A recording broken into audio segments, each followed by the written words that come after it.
তোমরা জানো যে আরটিআই করা হয়েছিল, সেখানে ডাব্লিউবিএসআই এর ক্ষেত্রে কত ফর্ম ফিল আপ করা হয়েছে সেই তথ্য উঠে এসেছে, তোমরা অনেকেই জেনে গেছো। এবং তার সাথে আমি ডাব্লিউবিএসআই চাকরি পেতে গেলে কি কি পদক্ষেপ তোমাদের স্টেপ পার করতে হবে সমস্ত কিছু ডিটেলসে সংক্ষেপে আলোচনা করবো। তো ভিডিওটা মনোযোগ সহকারে দেখো এবং ভিডিওটাকে অবশ্যই বিভিন্ন জায়গায় শেয়ার করে দাও। আর এই ধরনের ভিডিওতে অবশ্যই চ্যানেলটা সাবস্ক্রাইব করে পাশে বেল ঘন্টি বাজিয়ে রাখো। দেখো এখানে যে আরটিআই এর মাধ্যমে যে কথাটা উঠে এসেছে, সেখানে দেখতে পাচ্ছ যে ফর্ম ফিল আপ হয়েছে 2,34,977টি। তাহলে বুঝতেই পারছো প্রচুর কিন্তু ক্যান্ডিডেট ফর্ম ফিল আপ করেছে ডাব্লিউবিএসআই এবং লেডিএসআইয়ের ক্ষেত্রে 2,34,977। তবে এই চাকরি পেতে গেলে কী কী তোমার পদক্ষেপ পার করতে হবে আর একবার ভালো করে বুঝে নাও, তাহলে তোমাদের কিন্তু অনেকটাই হেল্প হবে। দেখো যে জিনিসটা আমি আলোচনা করব সেটা ভালো করে বোঝো। দেখো ডাব্লিউবিএসআইয়ের ক্ষেত্রে কী করতে হয়, ফার্স্টে তোমাকে প্রিলি পরীক্ষায় বসতে হয়। কী পরীক্ষায় বসবে? প্রিলি পরীক্ষায় বসবে। এই প্রিলি পরীক্ষা হবে কত মার্কের? 200 মার্কের। 200 মার্কের পরীক্ষা হবে। এবং এই যদি তুমি প্রিলি পরীক্ষা পাস করতে পারো তাহলে তোমাকে পিএমটি এবং পিএডি টেস্ট দিতে যেতে হবে। সেখানে তুমি কোয়ালিফাই করতে পারো, তারপর তোমাকে ফাইনাল এক্সাম বসতে হবে। সে ফাইনাল এক্সাম হবে কত? 200 মার্কের হবে। এবং তারপরে তোমাদের যেটা হবে সেটা হচ্ছে ইন্টারভিউ হবে। ইন্টারভিউ হবে কত মার্কের? 30 মার্কের ইন্টারভিউ হবে। এবার যে বিষয়টা আসছে, দেখো প্রথমে আমরা প্রিলি পরীক্ষায় দেখব কি পার্ট থেকে প্রশ্ন আসে। দেখো যেটা আমরা জিকে বলি বা জেনারেল স্টাডিজ বলে থাকি, সেখানে 50টা প্রশ্ন থাকবে। 50টা প্রশ্নের জন্য পার কোশ্চেনের জন্য 2 নম্বর করে থাকবে, টোটাল 100 মার্ক। ওকে। এবং দেখো যেটা আমরা রিজনিং বলে থাকি, রিজনিংয়ে 25টা কোশ্চেন থাকবে, তার জন্য কিন্তু 2 মার্ক করে থাকবে, 25 দুগুণে 50, দেখতেই পাচ্ছ। এবং তোমাদের ম্যাথ থাকবে, 25টা প্রশ্ন থাকবে, তার জন্য 2 করে মার্ক পার কোশ্চেনের জন্য, এই নিয়ে 50 মার্ক। বুঝতে পারছো যে 100টা কোশ্চেন থাকবে। টোটাল কত কোশ্চেন থাকবে? টোটাল থাকবে 100টা কোশ্চেন থাকবে, বুঝতেই পারছো। এবং তার জন্য নাম্বার কত আছে? 200, অর্থাৎ পার কোশ্চেনের জন্য কত? 2 মার্ক করে। ওকে, এটুকু আশা করি তোমরা বুঝতে পেরেছো। এবং দেখো এখানে পরিষ্কার কিন্তু বলে দিয়েছে 200 মার্কের পরীক্ষা হবে, 4টে কোশ্চেন ভুল করলে 1 নম্বর কেটে নেবে, অর্থাৎ একটা কোশ্চেনের মান কিন্তু কেটে নেবে। এবং তোমাদের সময় কিন্তু 90 মিনিট। সময় কত আছে? সময় হচ্ছে 90 মিনিট। এবং দুটো ভাষায় পরীক্ষা দিতে পারবে, একটা হচ্ছে ইংলিশে এবং বেঙ্গলি। অর্থাৎ তোমার যে প্রশ্নপত্র যখন আসবে তাতে ইংলিশও থাকবে এবং বেঙ্গলিও থাকবে, আদার্স কোনো ল্যাঙ্গুয়েজে কিন্তু পরীক্ষা দিতে পারবে না। আর সময় কত? 90 মিনিট। একটু ক্লিয়ার? এবার দেখো তুমি আবার প্রিলি পরীক্ষা ধরো সেই বছরে কাট অফ মার্কসে পাস করে গেছো, তাহলে সেই ক্ষেত্রে তোমাকে দেখা হবে পিএমটি এবং পিএই টেস্টের ক্ষেত্রে। প্রথমে আমরা পিএমটি নিয়ে দেখবো। দেখো এক্ষেত্রে দেখো যে এসআইদের ক্ষেত্রে একটা আনাম ব্রাঞ্চ থাকে, একটা আম ব্রাঞ্চ থাকে। সেখানে আনাম ব্রাঞ্চের ক্ষেত্রে দেখো গোর্খা, গাড়োয়ালি, রাজবংশী অ্যান্ড এসটিদের ক্ষেত্রে ওজন লাগবে 52 কেজি, আর তোমাদের হাইট লাগবে 160। ওকে। আর চেস্ট লাগবে 76, আর 5 ফোলানো ক্ষমা থাকতে হবে, 76 + 5 দিয়ে 81।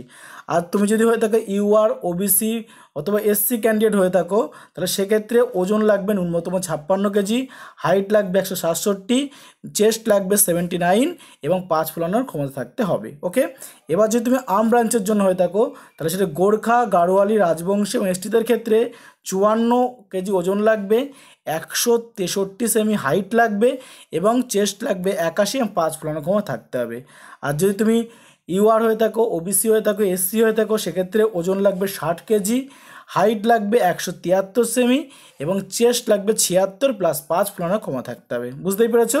এবং ফিমেলদের ক্ষেত্রেও সেমভাবে রয়েছে। দেখো ফিমেলদের ক্ষেত্রে আনাম ব্রাঞ্চে শুরু হয়ে থাকে, তা সেক্ষেত্রে দেখো গোর্খা, গাড়োয়ালি, রাজবংশীর ক্ষেত্রে ওজন লাগবে 47 কেজি এবং উচ্চতা লাগবে 155 সেমি। আর আদার্সদের জন্য অর্থাৎ ইউআর, ওবিসি, এসসিদের ক্ষেত্রে 51 কেজি লাগবে, আর কি লাগবে? 160 সেমি তোমাদের হাইট লাগবে। ক্লিয়ার?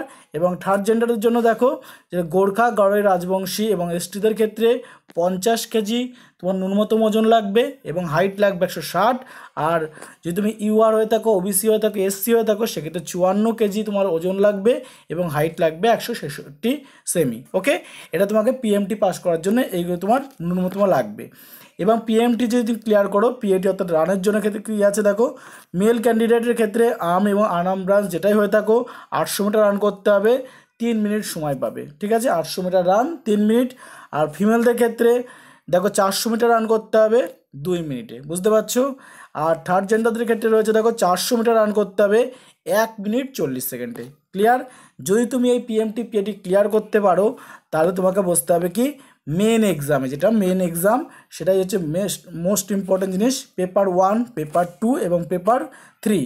পেপার 1 অর্থাৎ জিকে এবং ম্যাথ যেটা আমরা বলে থাকি, সেটা তোমার ডিটেলসে লিখতে হবে। দেখো জিকের ক্ষেত্রে বা যেটা রয়েছে, সে 50 মার্কস তোমার ডিটেলসে প্রশ্ন আসবে, সেটা তোমার লিখতে হবে।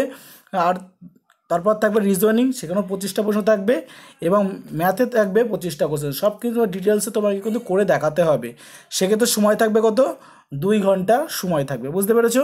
এবার পেপার 2 ক্ষেত্রে ইংলিশ তোমাকে করতে হবে, ইংলিশে 50 মার্কস থাকবে, 1 ঘন্টা সময় থাকবে, বুঝতে পেরেছো?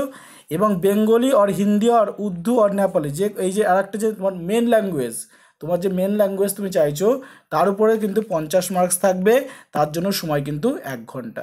ওকে, এই নিয়ে টোটাল কিন্তু তোমাদের 4 ঘন্টা তোমরা পরীক্ষার সময় পাবে। আর মার্ক কত? দেখো টোটাল মার্ক পরীক্ষার ক্ষেত্রে রয়েছে 200, বুঝতে পেরেছো? আশা করি ক্লিয়ার এই বিষয়টা তোমাদের কাছে, যে 3টে পার্ট কিন্তু তোমাদের পরীক্ষা দিতে হবে আর ডেসক্রিপটিভ লিখতে হবে। ওকে, এবার দেখো এই হচ্ছে মূল বিষয়। এবার তোমার প্রস্তুতি, এবার যদি তুমি এইগুলো ক্লিয়ার করতে পারো, তাহলে তুমি এসআই যদি ফাইনাল পরীক্ষা ক্লিয়ার করতে পারো, তাহলে তোমাকে ইন্টারভিউ জন্য ডাকা হবে 30 মার্কের জন্য।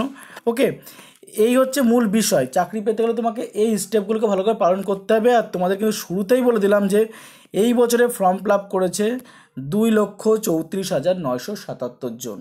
ঠিক আছে? ওকে, ভালো করে প্রস্তুতি নাও, এই স্টেপগুলো তোমাকে ভালো করে ফলো করতে হবে, তবে কিন্তু এই চাকরিটা কমপ্লিট করতে পারবে, যদি এখন থেকে পড়াশোনা শুরু করো। কারণ না হলে কিন্তু এই চাকরিটা বাঁধানো কিন্তু সহজসাধ্য ব্যাপার নয়। এখানে অনেক মেধাবী ছাত্ররা কিন্তু এই পরীক্ষায় বসে। ওকে, তো ভিডিওটা ভালো লাগলে অবশ্যই লাইক করো, ফ্রেন্ডদেরকে শেয়ার করো। ভিডিওটা আজকে এই পর্যন্তই। জয় হিন্দ, বন্দে মাতারাম।